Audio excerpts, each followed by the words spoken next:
മുറ്റത്ത് വെറുതെ അങ്ങനെ നിന്നപ്പോഴാണ് കേട്ടോ ഞാനത് കണ്ടത്. എന്താന്നല്ലേ, നമ്മുടെ ശംഖുപുഷ്പത്തിൽ 2 പൂവുണ്ടായിട്ടുണ്ട്. ഒരെണ്ണം ഇത്തിരി കുഞ്ഞനാണ്, എന്നാലും 3 ദിവസം കഴിയുമ്പോൾ ഇതൊക്കെ വാടി പോകത്തില്ലേ. അപ്പോൾ പിന്നെ നമുക്ക് ഉപകാരപ്പെടുന്ന എന്തെങ്കിലും ഉണ്ടാക്കിയാൽ എന്താണെന്ന് വിചാരിച്ചു. അപ്പോൾ നമ്മൾ ഇന്നൊരു സിറമാണ് കേട്ടോ ഉണ്ടാക്കാൻ പോകുന്നത്. അപ്പം നമുക്ക് ടീ ആയിട്ട് കുടിക്കാനും ഒക്കെ നല്ലതാണ്, കാരണം ആൻറ്റി ഓക്സിഡൻ്റ് കലവറയാണ്. പിന്നെ സ്കിന്നിന് പ്രത്യേകിച്ച് നമുക്ക് സ്കിൻ ഗ്ലോ ആവാനും ആൻറ്റി ഏജിങ് ഒക്കെയാണ് കേട്ടോ.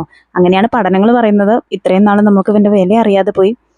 അറിഞ്ഞിരുന്നില്ല ഉണ്ണി, അറിഞ്ഞിരുന്നില്ല. അപ്പോൾ ഇതിന് വേണ്ടിയിട്ട് നമ്മൾ ഒരു ഗ്ലാസ്സിലോ അല്ലെങ്കിൽ ബൗളിലോ ഈ ശംഖുപുഷ്പം ഇട്ടിട്ട് കുറച്ച് ചൂടുവെള്ളം ഒഴിച്ചു കൊടുക്കുക. ക്വാണ്ടിറ്റിക്ക് അനുസരിച്ച് ഒഴിച്ചു കൊടുക്കുക കേട്ടോ വെള്ളം. അപ്പോൾ എൻ്റെ കയ്യിൽ ഇപ്പോൾ 2 ഉള്ളൂ, അപ്പോൾ അതിനനുസരിച്ചാണ് വെള്ളം ഒഴിച്ചു കൊടുത്തത്. പിന്നെ വേണ്ടത് ആലോവേര ജെല്ല് മാത്രമാണ് കേട്ടോ. ഇപ്പോൾ മിക്ക വീടുകളിലും ഉണ്ടാവും. അപ്പോൾ ആലോവേര ജെല്ലും നമുക്ക് ഒരു 10-20 മിനിറ്റ് വെച്ച് കഴിയുമ്പോഴത്തേക്കും നമുക്ക് ഇങ്ങനെ ഒരു കൺസിസ്റ്റൻസിയിൽ ആ വെള്ളം കിട്ടും കേട്ടോ. അപ്പോൾ പൂവെടുത്ത് കളഞ്ഞതിന് ശേഷം നമുക്കിങ്ങനെ രണ്ടും കൂടി മിക്സ് ചെയ്തിട്ട് മസാജിങ് ക്രീമോ സിറോ അങ്ങനെ എന്തായിട്ട് വേണമെങ്കിലും ഉപയോഗിക്കാം. വളരെ നല്ലതാണ്. നമുക്ക് നൈറ്റ് ഉപയോഗിക്കുന്നതായിരിക്കും കുറച്ചുകൂടി നല്ലത്, നമ്മുടെ സ്കിൻ സോഫ്റ്റ് ആക്കാനും പിന്നെ ഏജിങ് കുറയ്ക്കാനും. മസാജ് ചെയ്ത് ഇത് മസാജ് ജെല്ലായിട്ടൊക്കെ ഉപയോഗിക്കാം. ഇതിൻ്റെ കളറാണ് കേട്ടോ പറയേണ്ടത്. നല്ല രസമല്ലേ കാണാൻ, എന്ത് രസമാണ്.